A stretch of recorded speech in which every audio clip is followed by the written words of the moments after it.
ಎಲ್ಲೋವರೆಗೆ ಹೋರಾಟ, ಎಲ್ಲೋವರೆಗೆ ಹೋರಾಟ.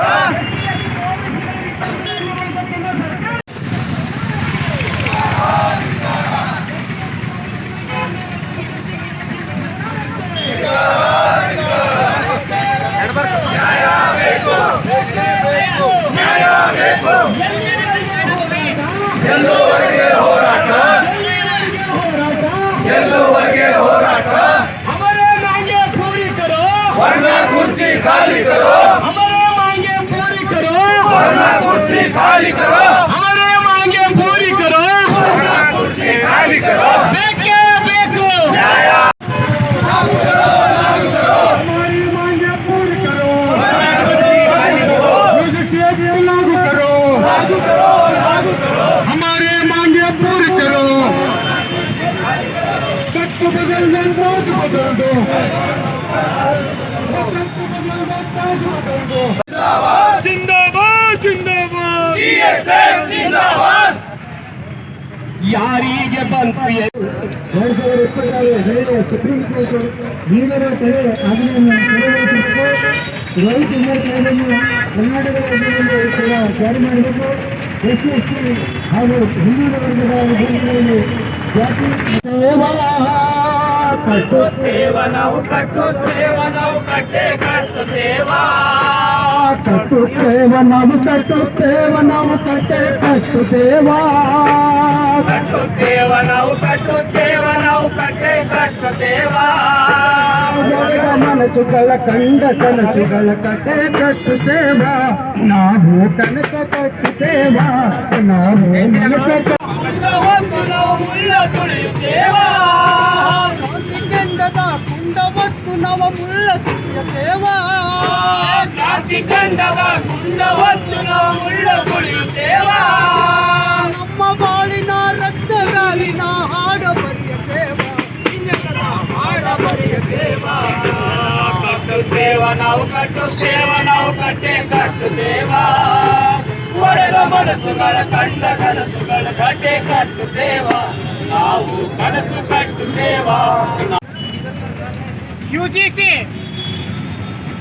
University grant commission ವಿಶ್ವವಿದ್ಯಾಲಯಗಳಿಗೆ ಅನುದಾನ ಒದಗಿಸತಕ್ಕಂಥ ಆಯೋಗ ದೇಶದಾದ್ಯಂತ SC ST OBC ವಿದ್ಯಾರ್ಥಿಗಳ ಮೇಲೆ ಜಾತಿ ನಿಂದನೆ ಮಾಡಿ ಆತ್ಮಹತ್ಯೆಗೆ ಪ್ರಚೋದಿಸತಕ್ಕಂಥ ಘಟನೆಗಳ ಅಧ್ಯಯನ ಮಾಡಿ ಸರ್ಕಾರಕ್ಕೆ ಒಂದು ಶಿಫಾರಸು ನೀಡಿತ್ತು.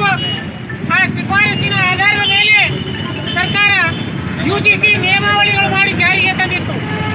ಆದರೆ ನಮ್ಮ ದೇಶದ ಮೇಲ್ಜಾತಿಯ ಕೆಲವು ಪುಡಾರಿಗಳು ಒಂದೆರಡು ದಿನ ಪ್ರತಿಭಟನೆ ಮಾಡಿದ್ದಕ್ಕೆ ನಮ್ಮ ದೇಶದ ಸುಪ್ರೀಂ ಕೋರ್ಟ್ ಆ ನಿಯಮಾವಳಿಗಳು ಜಾರಿಗೆ ತಡೆ ಒಡ್ಡಿದೆ.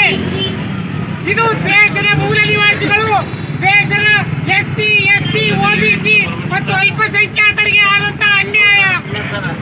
ಸುಪ್ರೀಂ ಕೋರ್ಟ್ ಕೂಡ ಮೇಲ್ಜಾತಿಯವರ ಮೇಲ್ವರ್ಗದವರ 2 ದಿನದ ಪ್ರತಿಭಟನೆಗೆ ಪ್ರತಿಕ್ರಿಯೆ ಕೊಡುತ್ತದೆ, ಸ್ಪಂದಿಸುತ್ತದೆ, ನಿಯಮಾವಳಿ ಜಾರಿಗೆ ತಡೆ ನೀಡುತ್ತದೆ. ಇದು ಅತ್ಯಂತ ದುರಂತದ ವಿಷಯ. ಬಹುಸಂಖ್ಯಾತರಾದ ನಾವು ನಮ್ಮಗಳ ಮೇಲೆ ದೌರ್ಜನ್ಯ ಆದಾಗ ನಾವು ಬೊಬ್ಬೆ ಹಾಕೊಂಡ್ರು ಕೇಳಲಾರದಂತ ಸುಪ್ರೀಂ ಕೋರ್ಟ್ ಈ ನಿಯಮಾವಳಿ ತಡೆಗೆ 2 ದಿನದ ಪ್ರತಿಭಟನೆಗೆ ಸ್ಪಂದಿಸಿದೆ. ಇದು ಅನ್ಯಾಯದ ಮಾತು. ಇಲ್ಲಿವರೆಗೆ ನಮ್ಮದೇ ಸಮೀಪದ ಗುಲ್ಬರ್ಗ ಕೇಂದ್ರೀಯ ವಿಶ್ವವಿದ್ಯಾಲಯದಲ್ಲಿ ಒಬ್ಬ ಸಂಶೋಧನಾ ವಿದ್ಯಾರ್ಥಿನಿ ಆತ್ಮಹತ್ಯೆ ಮಾಡಿಕೊಂಡಿದ್ದಾಳೆ. ಇಲ್ಲೇ ಸಮೀಪದ ಹೈದರಾಬಾದ್ ಕೇಂದ್ರೀಯ ವಿಶ್ವವಿದ್ಯಾಲಯದಲ್ಲಿ ರೋಹಿತ್ ವೇಮುಲ 2014ರಲ್ಲಿ ಆತ್ಮಹತ್ಯೆ ಮಾಡಿಕೊಂಡಿದ್ದು.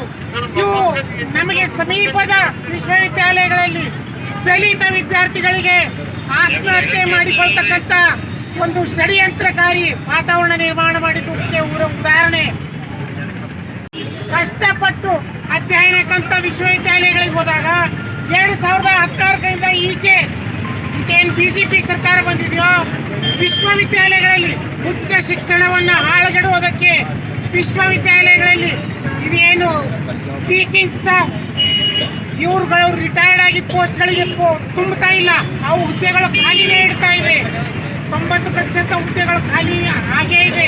ನೆಕ್ಸ್ಟ್ ಅದರ ನಂತರ ಅಲ್ಲಿ ವಿಶ್ವವಿದ್ಯಾಲಯದ ವಿಸಿ ಮತ್ತು ರಿಜಿಸ್ಟ್ರಾರ್ಗಳಾಗಿ ಯಾವುದೇ ಶೈಕ್ಷಣಿಕ ಹಿನ್ನೆಲೆ ಇರದಂತ RSS ನ ಕಾರ್ಯಕರ್ತರಿಗೆ ಆ ಹುದ್ದೆಗಳಿಗೆ ಅಲಂಕಾರ ಮಾಡಲಾಗ್ತಾ ಇದೆ.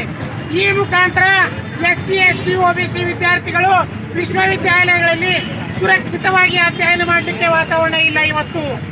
ಹೀಗಾಗಿ ನಮ್ಮ ಪ್ರತಿಭಾವಂತ ವಿದ್ಯಾರ್ಥಿಗಳು ವಿಶ್ವವಿದ್ಯಾಲಯ ಮಟ್ಟಗಳಿಗೆ ಹೋದಾಗ ಅಲ್ಲಿ ಆತ್ಮಹತ್ಯೆ ಮಾಡಿಕೊಳ್ಳುತ್ತಿದ್ದಾರೆ. ಈ ಆತ್ಮಹತ್ಯೆಗಳು ತಡೆಯೋದಕ್ಕಾಗಿಯೇ ಆಯೋಗ UGC ನಿಯಮಾವಳಿಗಳು ಜಾರಿಗೆ ಮಾಡಿತ್ತು. ಆದರೆ ಮೇಲ್ಜಾತಿಯವರ ಹೋರಾಟಕ್ಕೆ ಸುಪ್ರೀಂ ಕೋರ್ಟ್ ತಡೆ ಒಡ್ಡಿತ್ತು, ಅನ್ಯಾಯವಾದದ್ದು.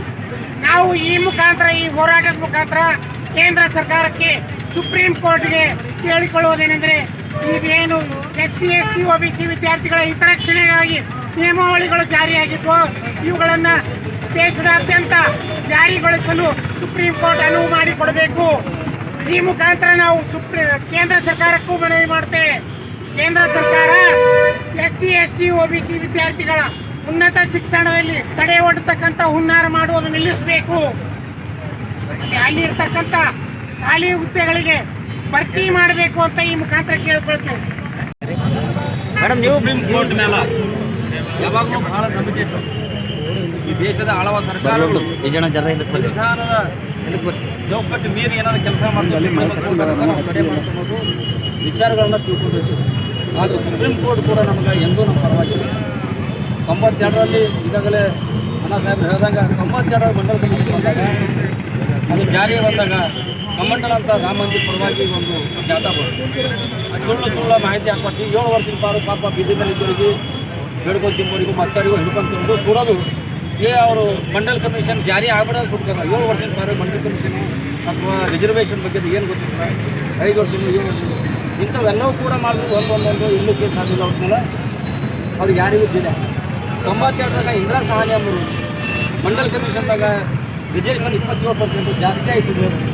ಅದು 18, 27 ಇವೆರಡೂ ಕಲ್ತು ಜಾಸ್ತಿ ಆಗ್ತದೆ. ಮಂಡಲ್ ಕಮಿಷನ್ ರಿಸರ್ವೇಷನ್ ಕೊಡಬಾರ್ದು, ಹಿಂದುದ ವರ್ಗರಿಗೆ ರಿಸರ್ವೇಷನ್ ಕೊಡಬೇಡ ಅಂತ ಹೋದಾಗ ಆಗಿದ್ದಂಥ ಸುಪ್ರೀಂ ಕೋರ್ಟ್ ಜಡ್ಜ್ 50%ಗಿಂತ ಹೆಚ್ಚಿಗೆ ರಿಸರ್ವೇಷನ್ ಹೋಗಬಾರ್ದು ಅಂತ ಹೇಳಿ ಈಗಾಗಲೇ 18% ರಿಸರ್ವೇಷನ್ ಕೊಟ್ಟಿದ್ದು 10 ವರ್ಷಕ್ಕಿಂತ ಈಗಾಗಲೇ ಬಾಧಿ ಸಿಗದ. ಇವತ್ತಿನಿಂದ SC ST ರಿಸರ್ವೇಷನ್ ರದ್ದು ಮಾಡಬೇಕಂತ ಒಂದು ಜಡ್ಜ್ಮೆಂಟ್ ಇತ್ತು. ಆವಾಗಲೂ ಕೂಡ ಅದು ಕೇಳಿದ್ದು ಒಂದಿತ್ತು. ಅವರು ಹಿಂದೂ ಮಂಡಲ್ ಕಮಿಷನ್ ವಿರುದ್ಧ ಹೋಗಿತ್ತು. ಆದರೆ ಗೊತ್ತಾ, FIR ಬಗ್ಗೆದಾಗ 2025 ಸುಮಾರು ಜನ SIR ರದ್ದು ಮಾಡಬೇಕು, ಇಲ್ಲಿದ್ದ ಜನಗಳಿಗೆ ಈ ದೇಶದವರೆಲ್ಲ ಹೊರದೇಶದಿಂದ ಒಂದು ನಮಗೆ ಸರ್ಟಿಫಿಕೇಟ್ ಕೊಡ್ತಾರೆ, ಅದು ರದ್ದು ಮಾಡಬೇಕಂತ 2025 ಅನೇಕ ಜನ ಕೋರ್ಟ್ ಅರ್ಜಿ ಹಾಕಿದ್ದಾರೆ. ಆದರೆ ಅದು ಒಂದು ಸರ್ಟಿಫಿಕೇಟ್ ಕಡಿತ ನೋಡು, ಒಂದು ವಾರ ಕೂಡ ಸ್ಟ್ರೈಕ್ ಮಾಡಿಲ್ಲ. 2% ಜನ ಒಂದು ಸ್ಟ್ರೈಕ್ ಮಾಡಿಲ್ಲ. ಆದ್ರೆ ಕೋರ್ಟು ಒಮ್ಮೆ ನಂಬಿಕೆ ಅದಕ್ಕೆ ಸ್ಟೇ ಕೊಟ್ಟು, ಅದು ಕೇಂದ್ರ ಸರ್ಕಾರ ಗೊತ್ತಾ. ಆ ಕೇಂದ್ರ ಸರ್ಕಾರ ಏನು BJP ನಮೋ ಅಂತಿರು ಅವತ್ತಾ ಈ ಪ್ರಧಾನಮಂತ್ರಿ ಜಾತಿ ನಿಂದನೆ ಸಹಿತ ಮಾಡಿದ್ದಾರೆ. ಒಬ್ಬ ಹಿಂದುಳಿದ ವರ್ಗದ ಹಣ, ಒಬ್ಬ ಕಾಣಿಗೆ ಹಣ ಅಂತೆಲ್ಲರೂ ಕೂಡ ಓಪನ್ ಆಗಿರ್ಬೇಕು ಮಾತಾಡ್ತಾರೆ. ಅದಕ್ಕೆ ಗೊತ್ತಾ, ಏನಾರ ಪ್ರಧಾನಮಂತ್ರಿಗೆ ಸ್ವಾಭಿಮಾನ ಇತ್ತು ಅಂದ್ರೆ ಯಥಾವತ್ತಾಗಿ ಕಾನೂನು ಜಾರಿ ಮಾಡಬೇಕು. ಕೋರ್ಟ್ ತೆಗೆದು ಮತ್ತೊಮ್ಮೆ ಪುನರ್ ಪರಿಶೀಲನೆ ಮಾಡಿ ಕ್ಯಾಬಿನೆಟ್ನಾಗ ಡಿಸಿಷನ್ ತಗೋಬೇಕಂತ ನಾವು ಕನ್ನಡ ಸಮಿತಿಯ ಎಲ್ಲ ವಿಚಾರ. ಕರ್ನಾಟಕ ರಾಜ್ಯ ದಲಿತ ಸಂಘರ್ಷ ಸಮಿತಿ ಹೋರಾಟಕ್ಕೆ, ಕರ್ನಾಟಕ ರಾಜ್ಯ ದಲಿತ ಸಂಘರ್ಷ ಸಮಿತಿ ಹೋರಾಟಕ್ಕೆ UGC ಜಾರಿ ಆಗಲೇಬೇಕು, UGC ಜಾರಿ ಆಗಲೇಬೇಕು. ಹಿಂದುಳಿದ ಅಲ್ಪಸಂಖ್ಯಾತ ವಿದ್ಯಾರ್ಥಿಗಳ ಮೇಲೆ ದೌರ್ಜನ್ಯ ಮಾಡುತ್ತಿರುವ ವಿಶ್ವವಿದ್ಯಾಲಯಗಳಿಗೆ ಸರ್ಕಾರಕ್ಕೆ, ಸರ್ಕಾರಕ್ಕೆ